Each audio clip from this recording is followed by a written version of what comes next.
A canvas, a brush, a handful of colors. As you paint, something amazing happens. You step into a calm, meditative flow.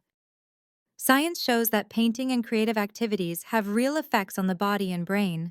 They calm us, ground us, and even help heal stress. In a study at Drexel University, Dr. Girija Kaimal discovered that just 45 minutes of making art lowered stress hormone levels in 75% of participants. It's like painting flips a switch, turning down the volume on stress and anxiety. Art teaches resilience. Each time you think, how do I mix this color? How do I make depth? How do I balance this?